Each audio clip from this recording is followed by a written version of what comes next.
Yo, what's poppin', fellas? It's your boy Tacho here, and we're back for, believe it or not, an actual Tacho Talks. Has been a while since we last did one of these, huh? But I think today we have a pretty interesting topic of discussion. So, the meta's been shifting in AR lately. We just got the safety fence, and people have been talking about it. So, I thought, why not do a video giving top 10 Aether Raids units for just a general mix of offense and defense. We're not really going to be too strict on the actual requirements for who can make this list. It's just our opinion as players and being in the vault. What do we think are the top threats to worry about in Aether Raids? And today I'm joined by fellow YouTubers Promise Me. Hey guys, I'm Promise. I do daily-ish Aether Raids videos, and yeah, basically I just really like Aether Raids. Probably more than I should considering how crazy the meta has gotten lately, but still fun. I think a lot of people would want to argue with that one. We also have LevinSety back again. What's up, everybody? It's your boy Levin. Um, I still like Aether Raids, silly as it's gotten, so I'm always happy to talk about it at a high level with some good players and good friends.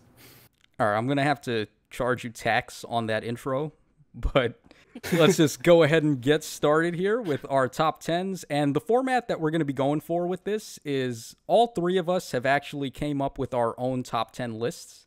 So instead of making one combined list where we got to argue with each other and make people agree with things they may not want to, I thought it would make more sense if we all just had our own top 10 lists with a couple of honorable mentions. And then what we're going to do is we're going to start by talking about the units that are shared on all three of our lists.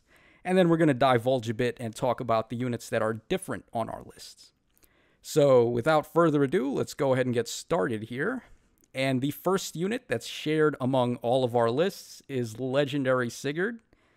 Don't really think there's much that needs to be said about this guy. He is pretty obscene. He gets the +1 movement from his special attack, whether it's charged or not. And then after he activates his special, which is real easy to do, he's got the -1 special trigger. His special only has 2-hit cooldown, and then you're free to give him the Quick Impulse Seal. So as soon as he claps, he's clapping with the special, and then everybody party-wide is getting +1 movement. On top of that, +6 attack. So the amount of shenanigans you can do with Sigurd are just outrageous.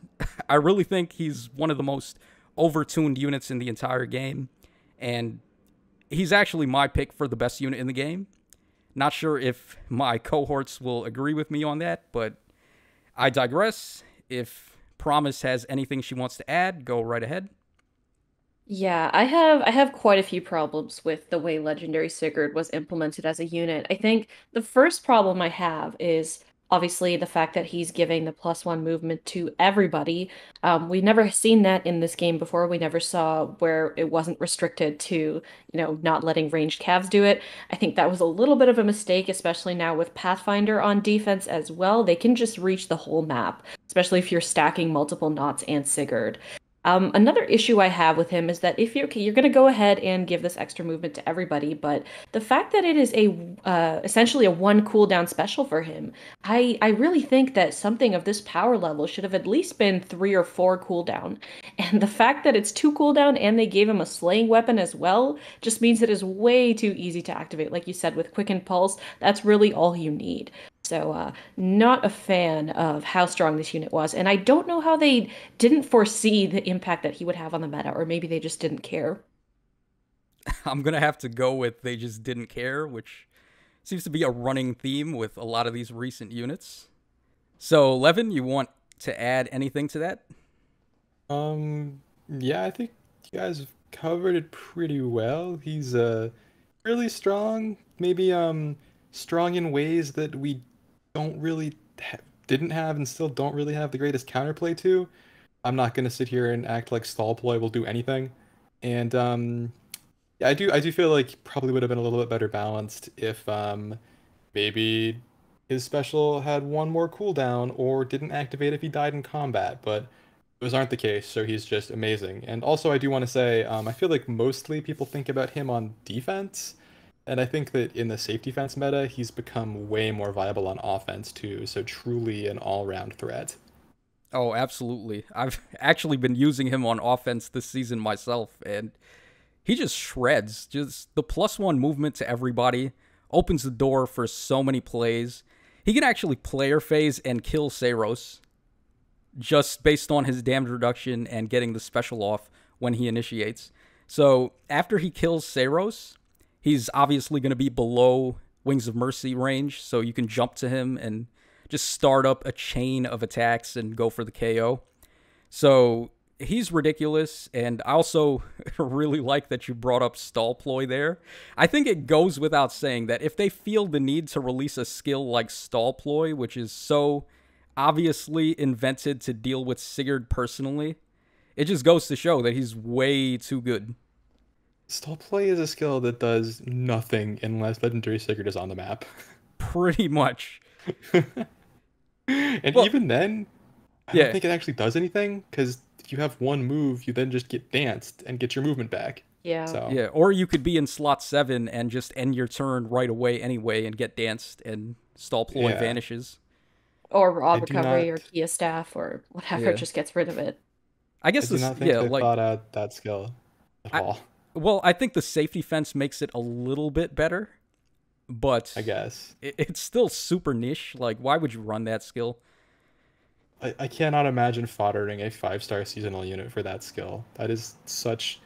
Like, that skill could cost you 300 orbs. Yeah, especially since Nesala is so good himself, too. Yeah. Okay, so that just about covers us for Sigurd. I don't think anyone's going to argue with him being on the top 10 list. So let's go ahead and move on to another one that I don't think anyone's going to argue, and that is Fallen Edelgard. So this unit came out, and I was just stunned by how many different effects she had built in. Like, she's got distant counter built into her weapon. She has the -6 attack and defense on the foes when they attack her. She has a built-in ward armor effect, or I don't know why I said ward armor. I meant to say wary fighter, where neither player can get a follow-up unless null follow-up is involved. On her B skill, she's got Special Fighter with 7 recovery after combat. It's pretty gross. She also has damage reduction on the first attack by 40%. And then the kicker, which I think is really what makes this unit crazy, is the guaranteed second action after she initiates if she transforms, which is just a rip from Raging Storm on the legendary Edelgard. So Fallen Edelgard is pretty bananas. Probably most people would say she's overall the best unit in the game, and while I do agree, overall, just on paper, she probably is, I think depending on the mode, you may see better mileage out of certain other units. So this time, I guess we'll start off with Levin. Is there anything you want to add about Fallen Edelgard?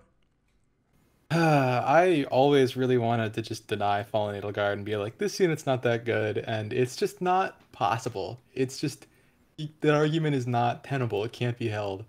There is counterplay. It does exist. We've all learned certain things to deal with her, but what? And a unit that can be that annoying even when you have dedicated hard counters and set plays to take her down is really threatening, and she can just be extraordinarily difficult to deal with, whether on offense or defense. Like, those extra moves, that level of bulk, and God, the just infinite healing. It's all so bothersome and so frustrating sometimes. Yeah, I think the healing is just really what puts it over the top, because I don't see a reason why they needed to include a +7 heal on her B skill. It's just so over the top. It's ridiculous. Promise, you want to add anything? Yeah, I think literally just using her with base kit and slapping the Mystic Boost seal on her means that any unit dealing physical damage is going to have trouble doing any damage to her, considering the fact that she just heals back 13 after every combat. I think just the fact that they rolled in so many effects into just one unit is absurd, to be honest. I mean, I think she wouldn't be nearly as good if you took away like 2 of those effects, but she's just got all of them. She's got everything. And there are not that many beast effective units in the game, so not as many as the dragon effective ones anyway, so you can't reliably rely on that. And even the ones who are beast effective usually don't one-shot her. The one consolation I would say is that she is vulnerable to wind sweep. Pretty much anyone can wind sweep her, but even then it might take you like 3 hits or something just to kill her. So yeah, I think she's ridiculously good, both on offense and on defense.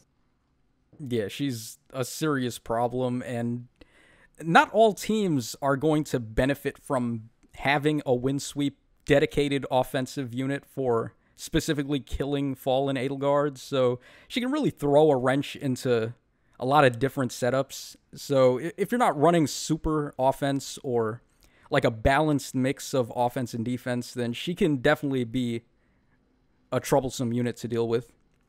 Okay, It's so really funny to me that this is the level of power that was necessary to make a beast unit viable in 2021. yeah, well, at least until they start doing beast refines, which who knows when that's going to be, but we know it's coming. Okay, Could so be exciting. next up we have a little bit of a combo here. So I am going to cheat a little bit and group particular units together if I think they are similar enough in function or why you would want to be running them on your team. And we come next to just a general consensus of near save armored units. But the two in particular that I think stand out are going to be Brave Edelgard and Gustav. So, of course, Brave Edelgard and Gustav are both green axe armored units. And while Gustav gets his damage reduction on the first attack, Edelgard gets hers on the second attack. So they both have damage reduction in play on their passives. Edelgard is a little bit more consistent, I feel, because of her ability to just jump around and move as if she weren't an armored unit. So you're not really held back as much by her one-range mobility as you would be with Gustav, since she can just grant the warp effect to herself and jump around. But Gustav, with his 75% damage reduction, you can actually make some pretty solid use with that as well, particularly if you're going to KO the foe in one hit, since the condition for him to get the damage reduction is that the foes can make a follow-up attack. So, for instance, if you had Special Fighter or the shiny new Steady Breath Sacred Seal, you'd be able to just quickly ramp into a bonfire with Gustav and potentially get the KO on the first attack. So it's not going to be as much of a problem that he's only getting damage reduction on the first hit. But I do think both of these units are pretty similar in performance, even though maybe slightly I'd give the edge to Brave Edelgard. So, Promise, is there anything you want to add? Yeah, so I think near save armors in general, and like you said, specifically Edelgard and Gustav, probably at the top of that list, are it almost feels like they're a must-have now, if you're trying to tank in Aether Raids.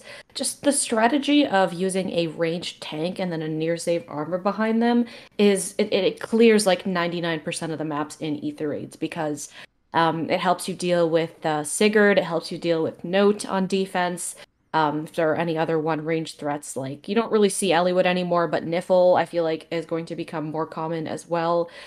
Just having that person to deal with the front line and let your ranged tank specialize on just being a ranged tank is super helpful. And units like Gustav and Edelgard with the damage reduction on a near save unit is very much in the meta right now, I feel like. Perhaps not so much for a far save unit because there are units like Duoliff who cut through that, but for near save specifically, having that damage reduction as a slow unit is super helpful because you can basically survive anything. Yeah, pretty much. There's only, I think, Altina with Twin Blades has a way to deal with near save damage reduction. So, Levin, you want to add anything? Um, is it okay to talk about Blue Stav here too, or is that coming Oh, later? we're going to talk about him next. Okay. Then yeah, just generally I agree that with everything y'all have said. Near save is really good. I think on offense it's the superior save skill because in being consistent against the kind of range threats you see, being able to run Null C feels pretty essential, and armors can't have that. So it's really nice to be able to outsource the close range targets to an armor who can deal with them and not have to waste an A slot on like close foil or something to just have a really strong dedicated ranged carry. And units like Gustav and Brave Edelgard power that so well. Yeah, so one other thing I forgot to mention is that, like you said just now, with near save units protecting a ranged defensive threat, like, let's say, Mikaya or Guinevere, for example, it's really good to have a near save armor behind them because they can tank any of the magical threats like Duoliff or Legendary Lolina or whoever and get the one up on them. And then if the opponent has notes on their team, which I'm sure they do, or Saros or whoever, you're going to be able to come in and protect your ranged defender with the near save armor. So it makes for a pretty potent combo on offense. All right, so with that out of the way, let's go ahead and move on to the next batch of save armors. So I guess you could call these the far save near armors, but it's really pretty up for grabs, like who you want to give near save and far save to. Pretty much there's a set of meta level armored units with these really good skills and weapons that I think probably have the priority over getting the save skills, but it's pretty up for grabs. Like I said, you could just give them to any armored unit that you think is going to get the job done, and most likely they will.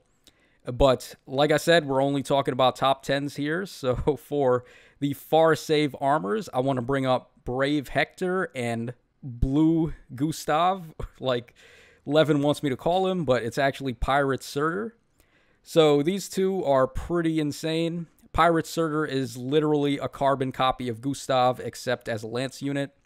And he's got a unique C skill, but even though it's a really good C skill, I'm not sure if you want to run that over a save skill. So he's pretty much just Gustav, but blue. And then Brave Hector, what needs to be said about him? He negates effective against armor. He's got built-in special fighter. He's got the actual power crept distant counter with Ostian counter. And then he's got -6 to attack and defense on the foes if they're attacking him. He's got -1 special trigger. There's really not much that Brave Hector doesn't do, and that is why he's become a staple in this game as a bait option. So, Levin, you want to add anything? I think these two armors are just so flexible. Like, I think that the blue color is just so strong right now in Aether Raids, especially in Aether Raids offense, that they're just really well set up. I think Bluestav, Pirate Surtur specifically, is maybe theoretically the best near save user in the game right now. Just because you're mostly going to be tanking Legendary Sigurd, Saros, and Note, and kind of has amazing matchups against all of those. And yeah, these are just units that are fantastically difficult to put a scratch on, and can slap you back so hard with slaying weapon, cooldown acceleration, bonfires that really you will feel in the morning. Yeah, pretty much. Okay, Promise? Yeah, I don't think there's really much that needs to be said about, I mean, Brave Hector, we all know Brave Hector is amazing. He can do really well either as a near saver or as a far saver. I personally use him as a far saver, but I know people who use him as a near saver just as well. We haven't seen Pirate Surtur in action yet, at least I haven't, but yeah, I've been talking about this since he was released, and I definitely think that the best way to do it is to replace his C skill, which is unfortunate because it is unique and whatever, but I would definitely replace it with like probably near save. And yeah, it's almost impossible to deal damage to this guy in any meaningful way. Yeah, and another thing too is that with the advent of the safety fence, I feel like a nice way to try and combat hit and run and Gale Force strats is to just plop a near save or far save armored unit on your defense team to protect your other guys from getting hit.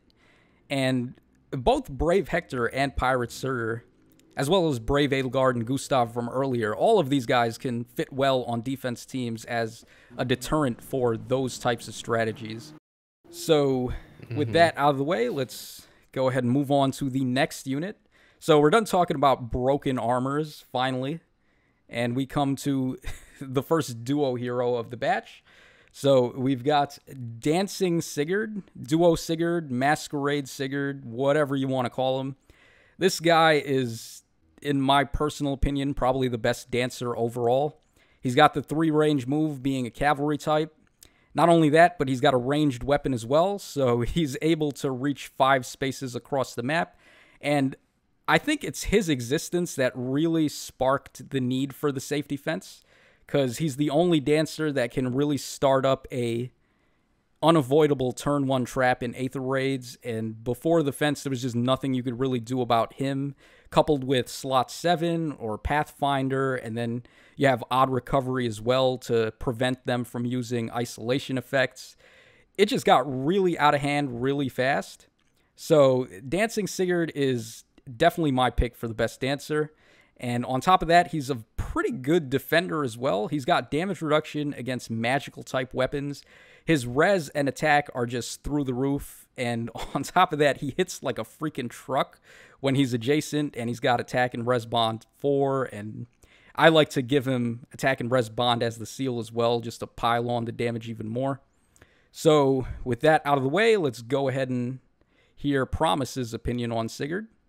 Yeah, I think Duo Sigurd is extremely good. Like you said, he's currently the only 3-range dancer who also has a ranged weapon. So he is the only one who can extend that range on a turn 1 force and get it started.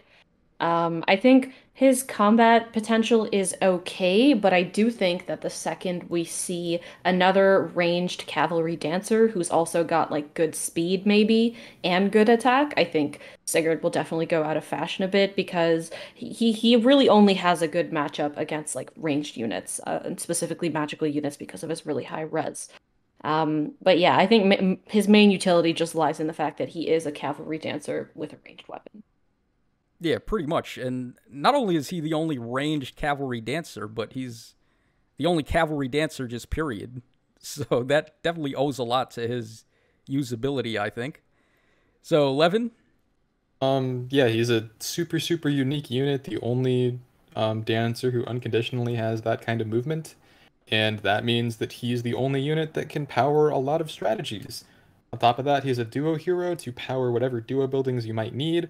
And I just wanted to say again, like I think people mostly think of, much like the other Sigurd, mostly think of this as a air defense type unit, but especially in the edge of the safety fence, he's become incredible on offense too, because when hit and run gets better, having a dancer who can reach further gets better, and that duo skill being a free reposition you can throw around is actually probably going to come in pretty handy for getting out of the way after the hit and the run. So a very complete unit that you can pretty much do anything with and will really help.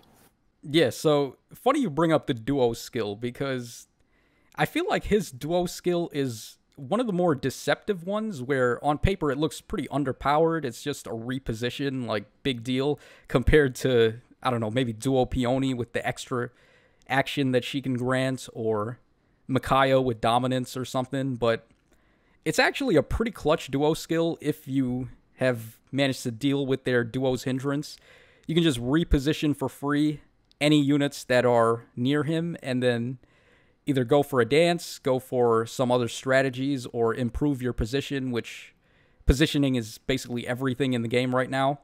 So I do think his duo skill, while seemingly underwhelming, is actually a pretty clutch one. And also, like, yeah, go ahead. I was gonna say, like, I haven't actually set this up, but I feel like if you use it right, like if there's someone behind him and you reposition them forward with the skill, it's kind of like getting a second dance for free, which is, we know, really good. Yeah, I was using it when he came out to actually test traps, because you can reposition a unit onto one of the traps, and it's not going to waste either Sigurd or that unit's actions, so you're free to move out of the way and dance and etc. It's a pretty cool way to do it if you don't have disarm trap. And like, really good. Yeah, like Levin also said, with his duo skill powering duo's hindrance, is just a really good unit to have on a defense team. So our final units that we have shared on our 3 lists here is going to be the combo of Guinevere and Mikaya. I brought them up a little bit earlier when we were talking about near save armors and comboing with them, but I do feel like Guinevere and Mikaya are definitely 2 of the premier mage bait units that we have access to. They've got really high res, really high attack, Guinevere, while effective against all tome-type weapons, is not quite as effective against certain cavalry and armor types, whereas Mikaya is effective against cavalry and armor in general, but she can struggle against certain mages like the dancing flyers, for instance, particularly Peony and Triandra. So I do think they're both equally good, I want to say. There's not really that much of a difference between them, but I've personally found I like Guinevere just a little bit more because I feel like she does a little bit more overall. But of course, with the prevalence of cavalry-type units, Mikaya just having effective against armor, effective against armor and cavalry, gives her a bit of an edge in a couple of scenarios. So, Levin, you want to add anything? Yeah, so to me, these are pretty much like super premier iconic users of null counter disrupt, which it has become a real staple of Aether Raids offense. Like, there's like this whole meta interaction going on of like, now there are save skills. How do you beat save skills? Flash effects and fire sweep. How do you beat flash effects and fire sweep? Null C. And there's like this sort of rock, paper, scissors going on there between all those different forces. So it's very, very nice to have Null C around. And these are probably the best users of it because they can take the hits they need to from the common units who are going to have that follow-up blocking of follow-up or blocking of counterattacks, and they can hit hard enough to pretty much one-shot whatever they need to. Like, that effective damage on huge portions of the relevant cast really goes far. And also, again, these are units who are often thought of on offense. I do think that they both have pretty strong places on defense as well, because Mikaya can bust down those same save armors if she gets her hands on them, other than Hector, of course. And Guinevere can actually counter like these units themselves. She can bust through any of those null counter mages or anything someone might try to bait with there. So they both cover a tremendous amount of the metagame. That's an interesting take that you bring up there with Guinevere and Mikaya on defense teams, because I don't think I've actually seen either of them on a defense team, even though I use them on offense all the time. I think it's pretty rare to see them on defense. What do you think, Promise? Yeah, I've seen Mikaya on defense a couple times, never Guinevere though, but I definitely think that like it's just something that's not necessarily bad. It's just I don't think people have thought about it, which is why we're not seeing it. But I definitely think it's actually a pretty good anti-meta strategy right now to have Guinevere on a defense team because so many people are using the strategy of like a ranged tank and then plus a near save. So I think that could be really interesting. But I do think that like personally, I use Mikaya in light season and Guinevere in Astro season, and they're pretty much interchangeable. It's hard to make an argument for one over the other, to be honest. Like you said, they both have like very similar weaknesses and then a couple differences. I just think they're both so strong. Like so many ranged threats nowadays are cavalry units who are mages. So being able to, counter those well, especially if you give them Null C Disrupt, just means that they are in a really good place to be anti-Cavline, essentially. And just in general, everybody's kind of using ranged Cavs on their defense team, so I think they're just very anti-meta in general. Yeah, pretty much. So that covers us for all of the units that we have on our list that are the same.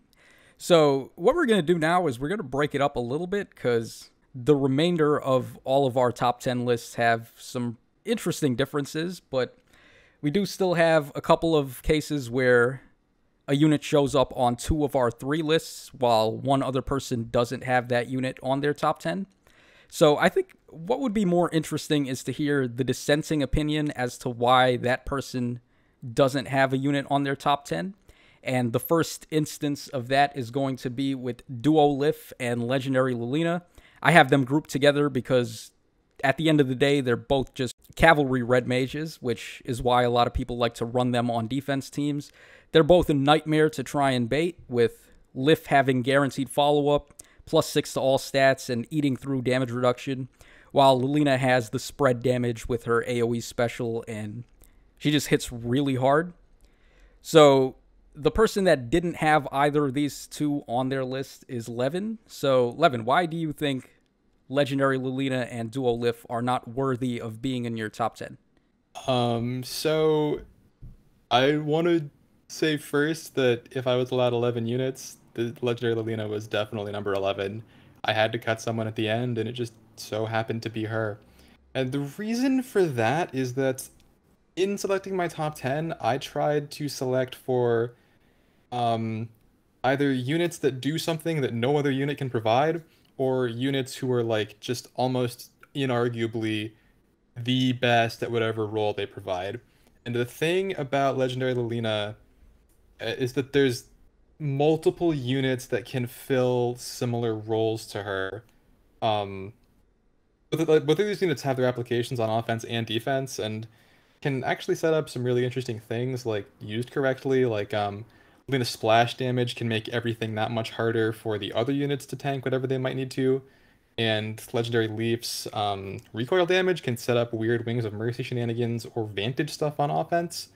But there are these other units like Selena, like Legendary Leaf, like oh, like even like the Bernadettas, who can fill similar roles and accomplish similar goals, and that's why I ended up choosing this unit to cut from my 10.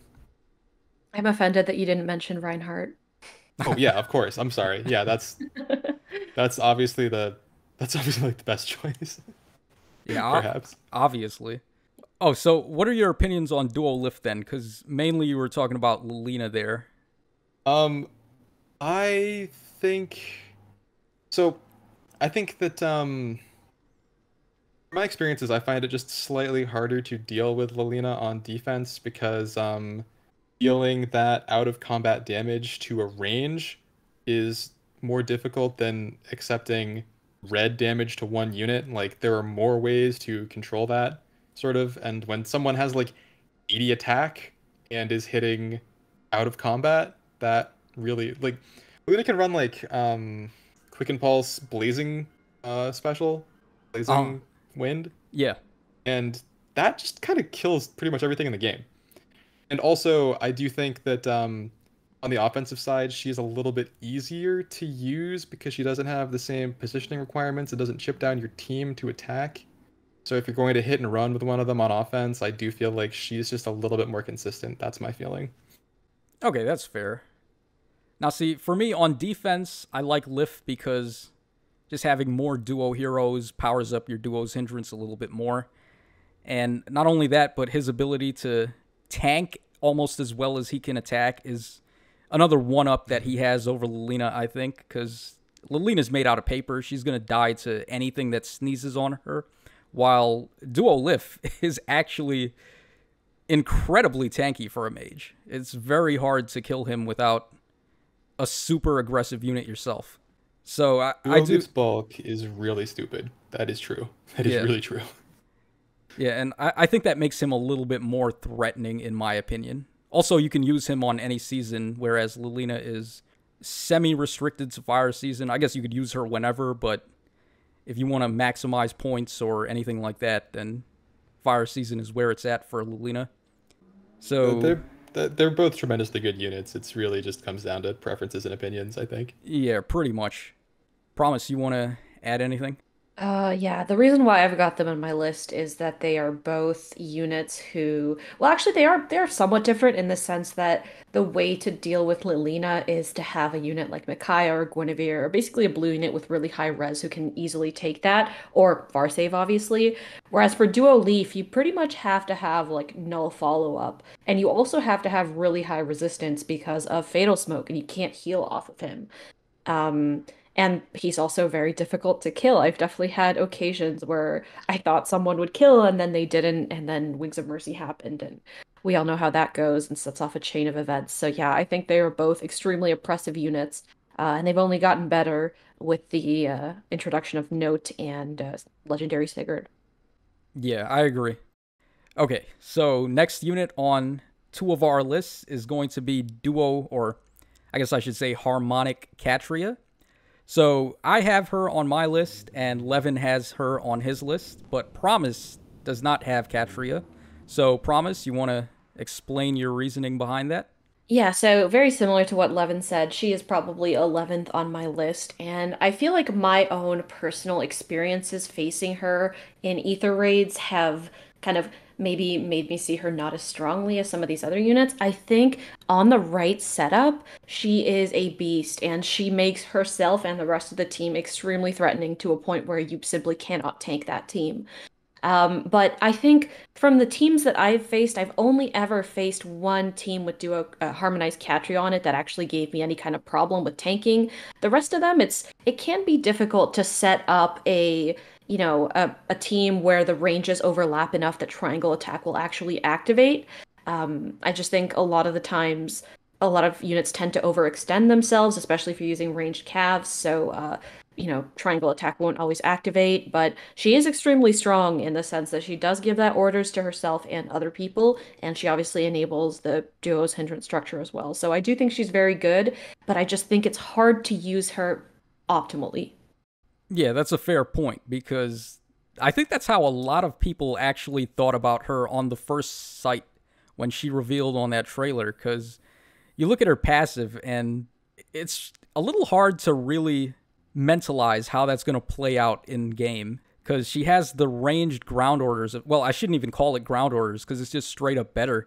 Within 2 spaces, any allies are able to jump to allies in 2 spaces, which is ridiculous.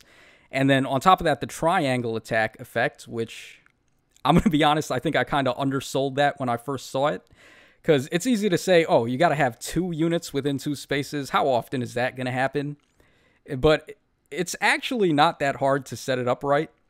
And I think a pretty brutal example of how powerful it can be is in Pawns of Loki, where she virtually just grants everybody triangle attack, and there's nothing you can do about it.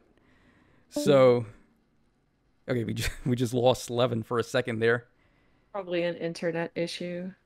Yeah.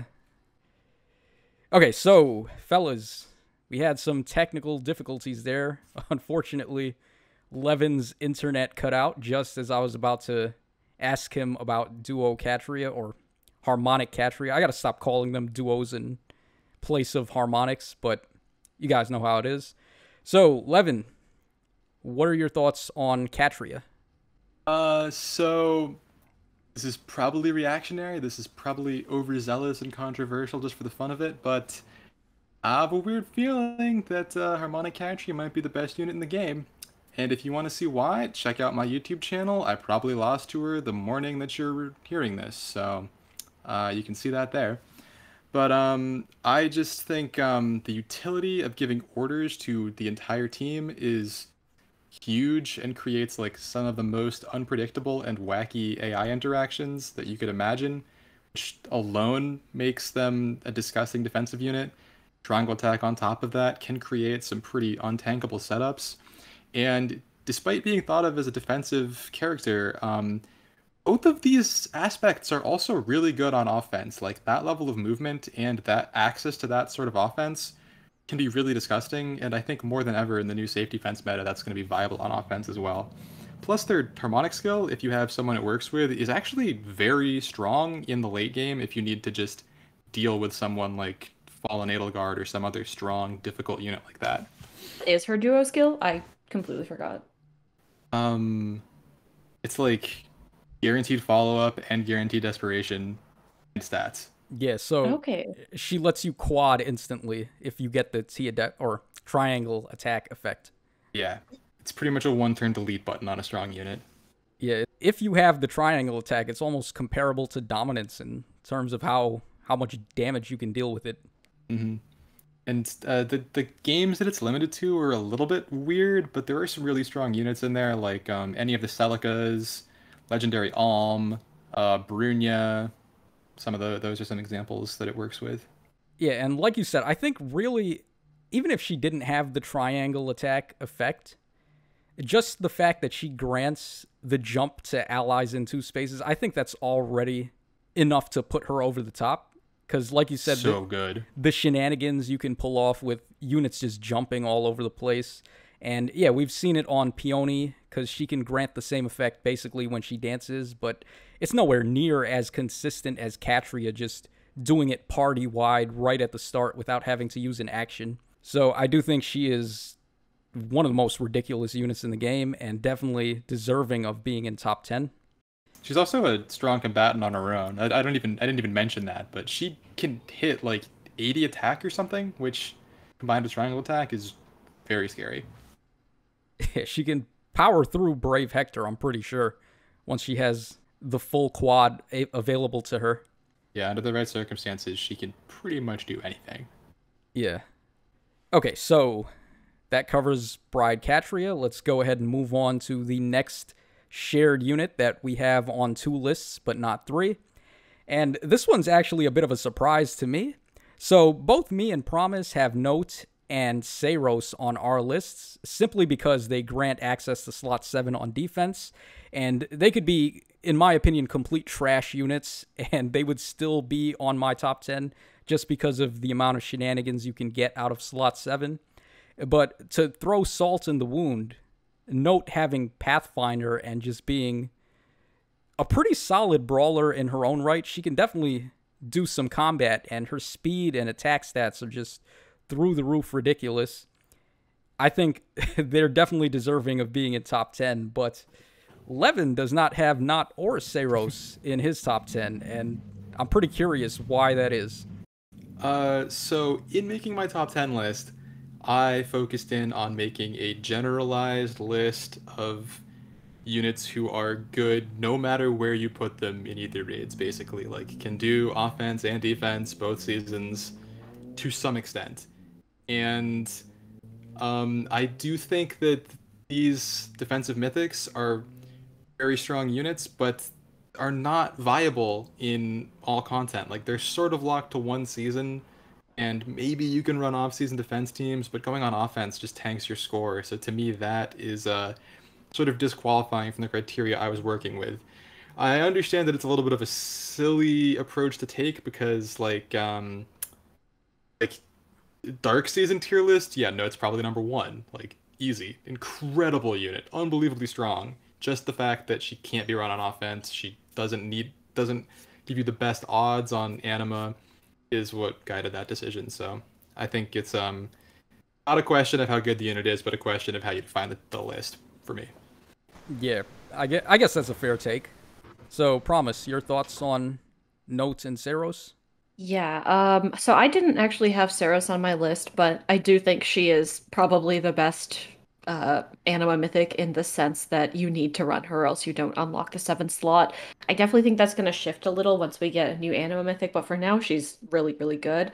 I do think her utility is just so high, providing that Pathfinder and generally being a really good unit in combat.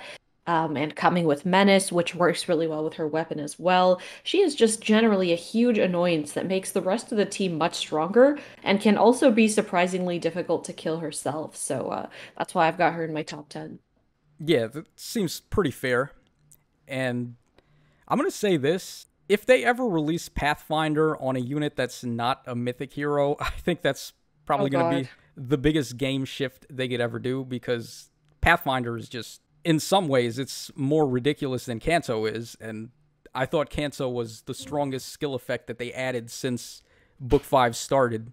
So, yeah, pretty much defense, you're running Note or Seiros because you don't have a choice if you want slot 7, and that's why I have them in top 10, but Levin says they got to be able to work on offense as well, and we know they don't. So, not a terrible take. All right, moving on. We have the final shared unit on 2 lists, but not 3. And we actually have a bit of a mix here. So we've got Kid Larichelle and Brave Veronica, and I'm also going to throw Elise in there as well, because why not? It's pretty much the fact that cavalry staff units with odd or even recovery have become almost a staple on defense teams, I feel. You need the odd or even recovery to offset isolation tactics, and on top of that, them just being able to move 3 and attack from 2, combined with dazzling staff and all sorts of nasty staff effects you can get on them. Like in Elise's case, she's got gravity, whereas you could run flash on Larichelle, or all 3 of them, I guess, to sort of offset save skills a little bit. And Larichelle's own personal staff just inflicts flash by default if you're within her attack range. So that's also pretty nasty. It's also got a whole bunch of effects to raise her damage output with attack and speed up 6 and inflicting res -6 on the foes. Then we have Elise's Refine, which is pretty offensive as well. And I feel like these staff units are just getting these crazy aggressive weapons now lately. And just another thing I want to add is with the advent of the safety fence, having gravity on these staff units is very key to hit and run strats now as well. Because just like with units like Legendary Claude, you can run up, go ahead and attack, inflict gravity on the foes, and then get out of the way. And the safety fence is going to stop the foes from taking action on turn 1. So staff units, I think, are pretty cheap and definitely a must-run on all sorts of different teams. You can run them on offense or defense, and they're going to work out just fine.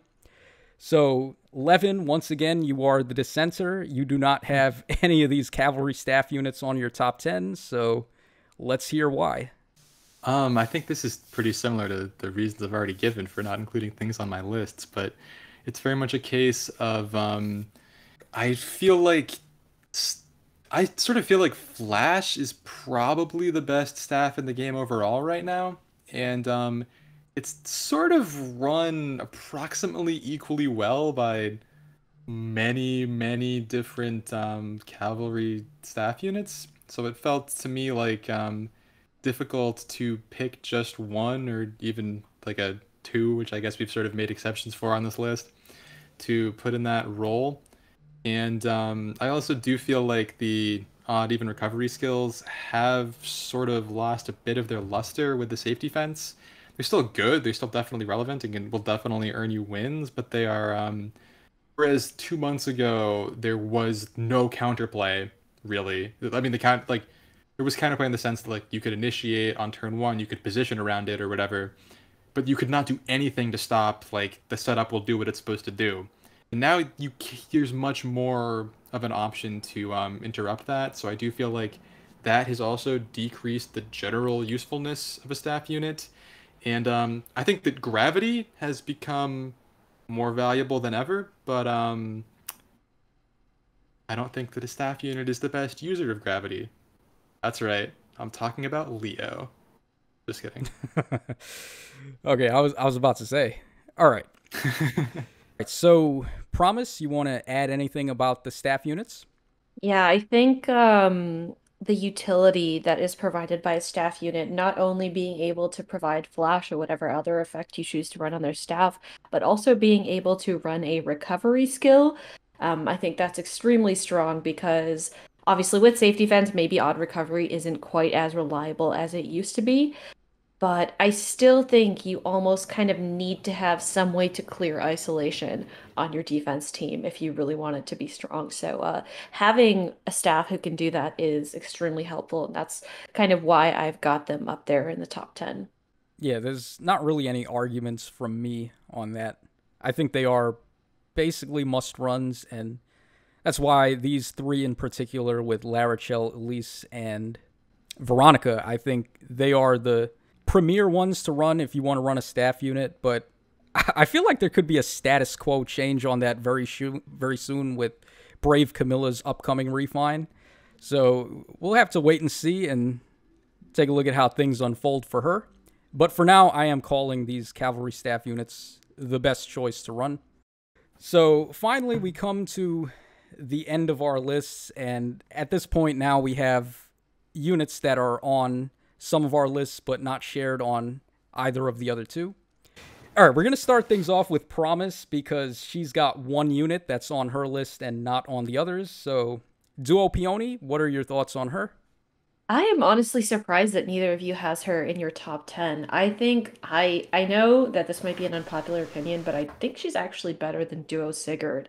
So obviously the utility that she provides through ground orders and extra stats to everyone is insanely useful. And a lot of people, like if you've got her set up in the way that she's dancing the 7th unit, you can essentially spread those buffs around to a whole line of units. And I use her on my Cav line, and she's so helpful for that. And she also provides the attack +6 from her weapon and also has joint drive attack just built into her kit, both of which are really helpful in increasing the damage outputs of units who you've got going and attacking on the front lines. So I think that, coupled with the fact that she enables the duo's hindrance as well, probably makes her the best dancer to use on defense teams, in my opinion. So that's why I've got her in my top 10. Yeah, it's really hard to argue with the amount of damage that she can add to your units with the +6 on the weapon and then just innately coming with joint drive attack. I found trying to bait units in the same column as her is not really a good idea because they end up doing a lot more damage than you might expect. So definitely she is a threat to be careful of, but I think I'm more enthralled by the offensive pressure of units themselves as opposed to having supportive units on a team. Like you'll notice my list is mainly comprised of potential carry units or units that just break what we thought was a boundary in the game, like in the instance of Dancing Sigurd moving 3 spaces and enabling turn 1 traps. Whereas Duo Peony doesn't really do that, so I'm not as threatened by her as Duo Sigurd, for example, but obviously she's still a very potent force to have on a team. Levin, you want to add anything about Peony? I think Duo Peony is a tremendously good unit, one of the best units in the game for sure. And I'm probably just biased and influenced from my own experiences, where she just often didn't do the things I needed her to. Like she just would too often get baited or get isolated or just not be where I needed her to be to give the buffs that would get the kill. So I guess I have found difficulties with making her do the thing. Whereas compared to like Duo Sigurd, that is a unit who no one else is capable of doing the thing he does, which is why I chose him instead, I guess. Yeah, I think that's the same for me. It's the uniqueness factor of Duo Sigurd that I think gives him a little bit of an edge over Peony. But again, not to say that Peony's bad. She's obviously probably tied for the spot of best dancer in the game with him. Who among us has not lost to a team that had both? Yeah, I pretty certainly much. have. I think that Yeah. I think that goes for the viewers as well, right? Yeah, it's a pretty iconic quartet, I guess. Okay, so that wraps up my list and Promise's list, but then we come to Levin, who's got quite a couple of units on here that neither of us share the opinion on.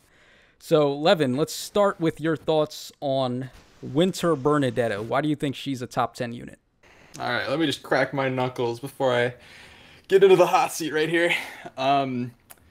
So this was the last unit I actually added to my list, and I was thinking a lot about it, and I guess again, just the way I approached thinking about this list, I was very concentrated on units who serve unique purposes, enable things that no other unit can enable, and have relevance across offense and defense. And Winter Bernadetta weirdly fits those two niches as well as any unit in the game, in my opinion. Because while I do think that like return traps have lost some value uh, in the new age of the safety fence, they are still an archetype of defense that you need to have answers to. You need to be ready to deal with. Like, has influence on the meta. But I think that the real thing that put me over the edge on including her on my list is anyone who's familiar with the Winter Bernadetta, Ardent Sacrifice, Desperation, Wings of Mercy, Gale Force setup. I've never run it myself, but I've been hit by it. When it goes off, I think it might be the most oppressive offensive strategy available in the game right now. And the safety fence makes it that much easier to set up. So I think that that is really the reason I put her in there. Like, that is a strategy that, if allowed to go off, pretty much cannot be beaten in a lot of cases, I think. And it's possible with any of the unit but her, so that's why she made my list. Yeah, I can totally see where you're coming from with that, but the way I see it with her, it's like, yeah, I'm sure you can set up these disgusting offensive chains with her, like using Ardent Sacrifice to get into Wings of Mercy range, etc. It's going to be real easy to set that up with the safety fence now, because you actually have a turn to set up now.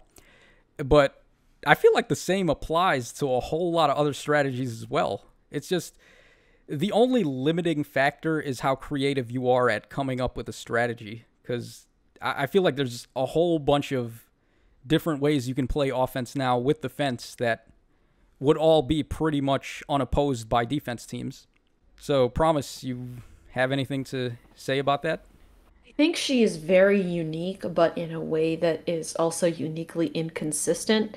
On defense, I have literally not seen a return trap in months. And there's probably a reason for that. I think save skills just completely invalidate return traps for the most part. And in general, isolation can mess with that too, as well as the safe defense now. I also think Bernadetta as a unit just isn't that strong. Like, she can't deal with Hector most of the time. I think even if she's running like Triangle Adept, and if she's running Triangle Adept, then you just make her so much worse against other units too. So she can't deal with Hector. There are a lot of units in general who I feel like she can't deal with. I think if she had null follow-up built into her weapon on top of the damage reduction, she would be probably near #1 on my list. But as it is, she's not that good in combat. And also, I just do think her gimmick is a little bit too inconsistent for my liking. And like Gale Force in general on offense can be really difficult to do right. So yeah, I just don't think she does what she does often enough and well enough for me to put her in my top 10. Okay, You both fair. make super valid points. I was definitely this is definitely my most like theoretical out there pick, but Yeah, it made sense in my brain mind. I mean, that's exactly why I wanted to start with that, because, of course, you have two other units on your list that are actually honorable mentions on at least one of the two of our lists, if not both. So let's go ahead and hear your thoughts next on Ninja Lynn, a unit that I think many people are familiar with. So she made it into top 10 for Levin, but she's only an honorable mention for both myself and Promise. So let's hear what you have to say about Ninja Lynn. Okay, so I don't really think I need to say much of anything about Ninja Lynn on offense. I don't think there's a player among us in the game who hasn't bled at her hands on the defensive side. So y'all know what it looks like. Disarm Trap, etc. Wings of Mercy, Dance, do a Peony, blah, blah, blah. We've seen the script. We know how it works. And I don't think there's much argument that she's an incredible offensive unit. What I've realized recently is that we've been talking about how the meta has very much pushed towards like these mage carries with near save support. And Ninja Lynn is a duo unit, so powers the duo building, and actually sort of beats that strategy. The fact that she is this like hyper offensive, brave weapon ranged unit means that teams only running near save kind of lose to that, and she's actually weirdly a unit who I think a lot of people wrote off as a defensive pick, which has made her something that a lot of people maybe don't have an answer for on their offense teams right now. I've just found her to be much more of a viable defensive threat than I ever really considered in recent times, and that is what earned her enough points in my brain to make it onto the list. I think that she's really viable for all content. All AR content, at least. Yeah, well, you don't even need to double back on that. Saying just AR, I think, is a disservice to her, because That's true, yeah. I feel like she's viable everywhere, and I would even go as far as to say she's probably the best arena unit in the game, specifically, because her duo skill, just granting herself the extra action, and then having the 190 BST jump from her duo skill, and then also being able to player phase virtually anything in arena mode. It's one of the reasons why I was so easily swayed to go for the +10 on her on that banner that she was on. Not only that, but that banner was just stacked as crazy hell. Like, which one was it? The Hero Rises banner we got with her color sharing with Legendary Corrin. That's pretty stacked colorless pool right there. So yeah, she's one of my +10 projects that I have absolutely no regrets about. She felt like an I beat the game button when I got her, so yeah, she definitely deserves a spot in my honorable mentions, and Promise also has her in honorable mentions, so we're going to give the floor to Promise for this. Yeah, I think she's extremely strong. I think maybe safety fence is kind of helping bring her back, but I think the key weakness that she has that on both offense and defense is that she just gets completely walled out by a good far save unit. So if you're running her on a defense team, then if she's attacking your far save unit, if it's someone like Brave Hector, she just gets completely stomped on by him. It's the exact same thing on AR offense. If you've got your entire defense team protected by a far save unit, she just can't crack through that. So that's what she really struggles with. And if she didn't have that weakness, she would probably be #1 on my list. But just far save is just so common that I feel like I can't really justify putting her in top 10. Yeah, that's a totally valid point, because there's no way she's getting through a far save Brave Hector, let's be real here. But if that weren't the case, if there wasn't a Brave Hector that she had to worry about with far save, then she's just going to dominate everybody else. So I do think her weakness to save skills is definitely a valid point, but you also got to understand that without that being a factor, she would just dominate the game. In my defense, I would like to say Bolt Tower. Okay. I understand that that's not a catch-all answer. I mean, I feel like people aren't even running structures anymore outside of the bonus and the ladders, basically, because you just need the room on the bottom. Yeah, go ahead. My choice here is somewhat influenced by my far save teams getting lingered really hard the last few weeks. Okay. So, I mean, it's fair. To me, it seems like she doesn't lose to far save nearly as badly as we thought. Yeah, but that might just be my competence, not yeah, she's totally a threat on offense, and I'm sure there's ways you can set her up to just power through any far save armor if you need her to. Okay, so the final unit on Levin's top 10 list is Legendary Claude, and this is a unit that's shared on my honorable mentions as well. So, Levin, you've got the floor. What do you have to say about Claude? Okay, so honestly, again, this is somewhat based on conjecture, so maybe I'm just being controversial with big opinions for the sake of it. But if I had to order this list, I think Claude might be as high as #2, because I haven't run into him on a defense team recently. He is even harder to deal with than you might remember. Like, what a pain to fight against him. But really, the reason that bumps him up so high is, again, safety fence hype. His ability to apply gravity and just like null follow-up stack damage through whatever far save threat or anything else he might run into is incredible. Like, the interaction between gravity and turn 1 safety fence mechanics is really disgusting, and he can just shut things down. It feels unfair. Like, it actually feels like it shouldn't be in the game. It is so unfair the way he can just stop things from functioning and let you play like much more of a single player game than AR often has felt like, in my mind, if that makes sense. Yeah, he is ridiculous, and honestly, the only reason I don't have him in my top 10 is because he's an Earth hero, and if you want to maximize score, you can only run him in Earth season. I say that with quotation marks because, I mean, by all means, run him whenever you want. He's pretty broken, and especially with the safety fence, I think that really brought him back to life as if he was dead, but it just gave him another notch under his belt. Being able to inflict gravity and then get out of the way for maximum hit and run utility. It's just pretty crazy on him, especially with him being such an omega powerhouse as a player phase option. So it's really hard to argue with him, but I did have him in my honorable mentions just because of the Earth Blessing thing.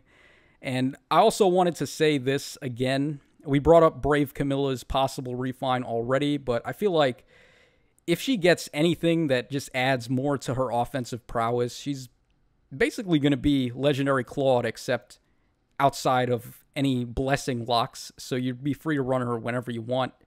So I'm really just banking, I guess, on Brave Camilla's refine being crazy to just give more credence to me choosing to put Legendary Claude as an honorable mention as opposed to just outright being in top 10.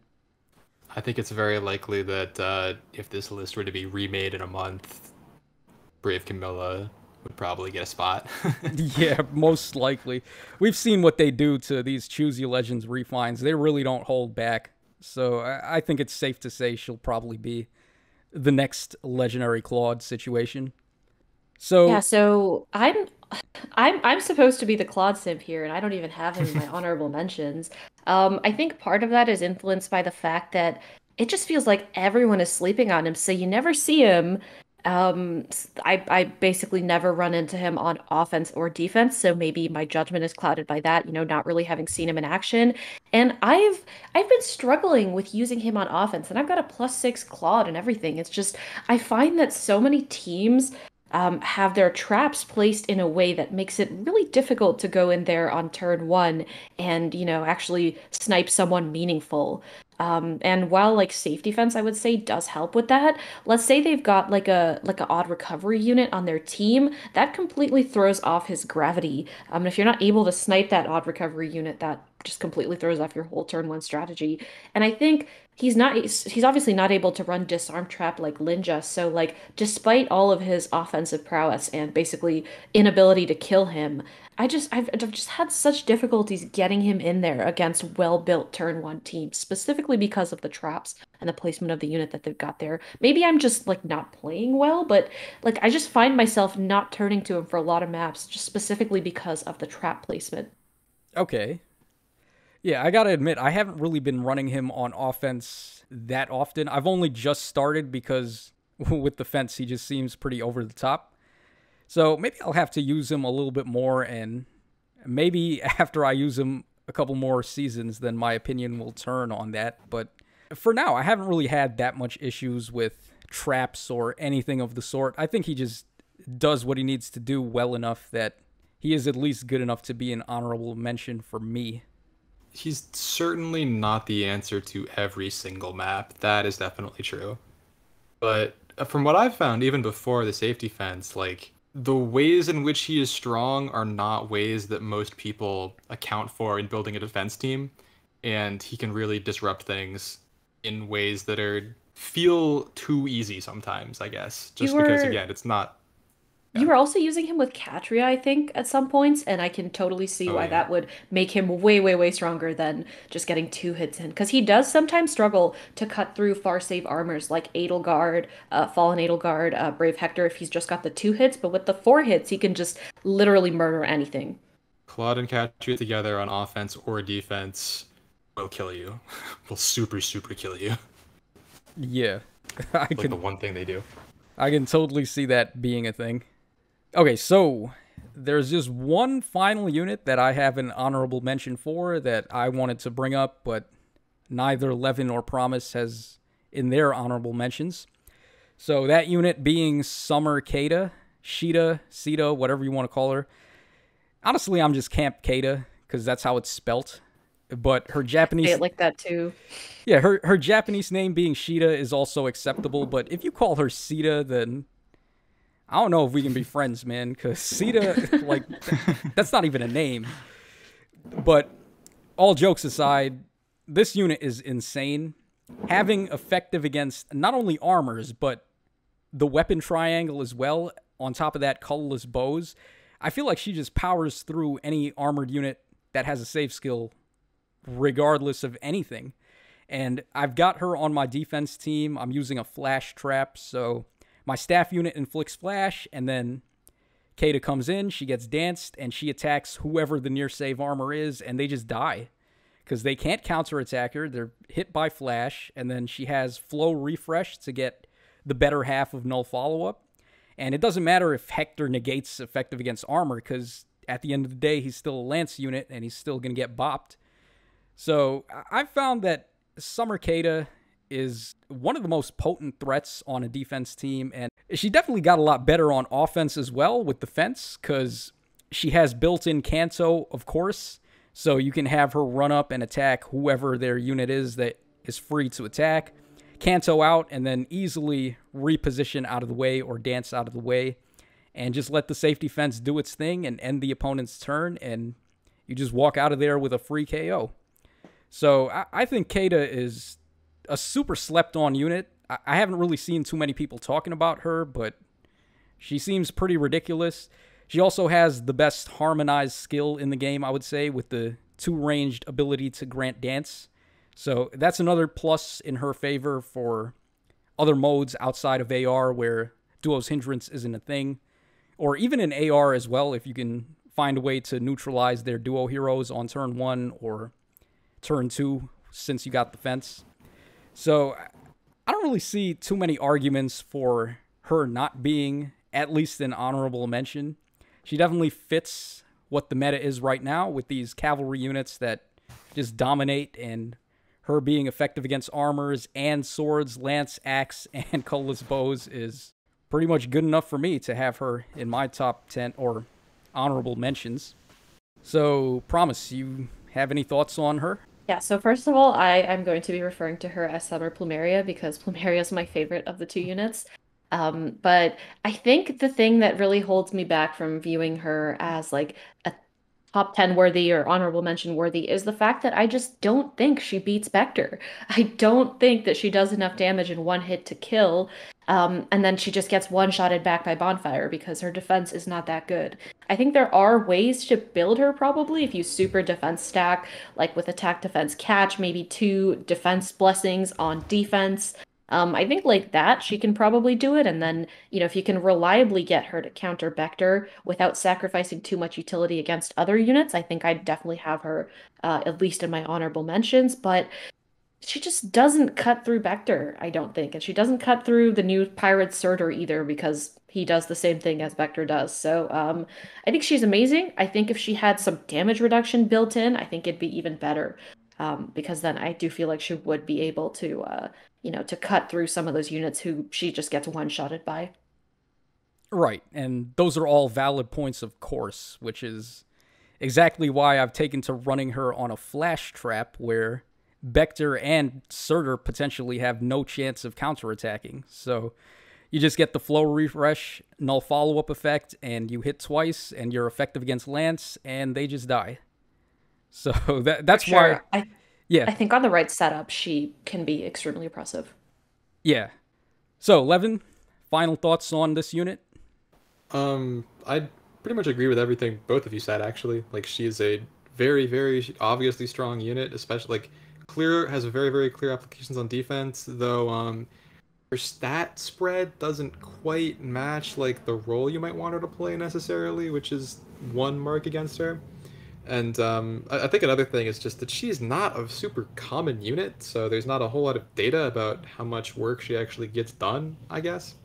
But I also just want to emphasize her offensive abilities also, because I got Gale Forced by a Summer Sheeta gang, by the way. I got Gale Forced by a Summer Sheeta team last week, and it really opened my eyes. She is disgusting on offense. That effective damage plus Kanto, plus her stats and flow refresh make her, like, all of the things that might get in the way of Gale Force typically, she just beats. She just beats. Yeah. Very, very strong unit across whatever you need her for. Yeah, exactly. Oh, and go ahead. The fact that her harmonic skill can dance the Mythic Dancers is huge. Because, like, if you're Gale Forcing, you're probably in deep enough to kill the duo, and then you can get a free dance, like, from the dancer anywhere, which is crazy good. Yeah, I think she's just as ridiculous on offense as she is on defense.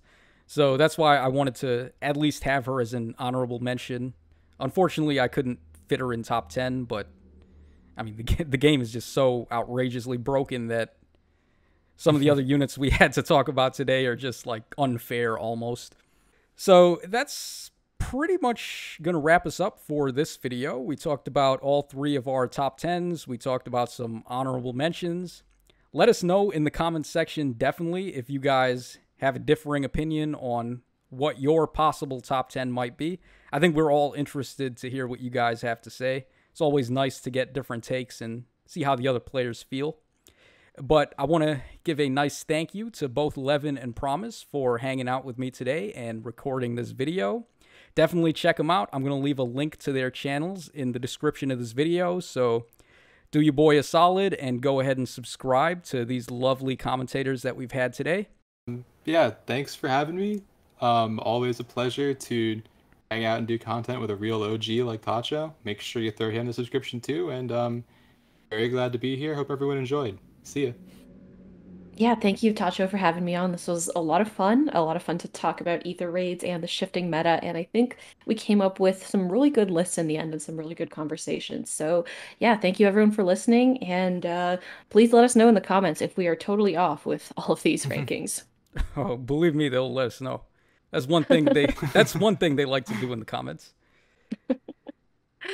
Go easy on me, fam. All right, and with that, we are out of here. So take care, fellas.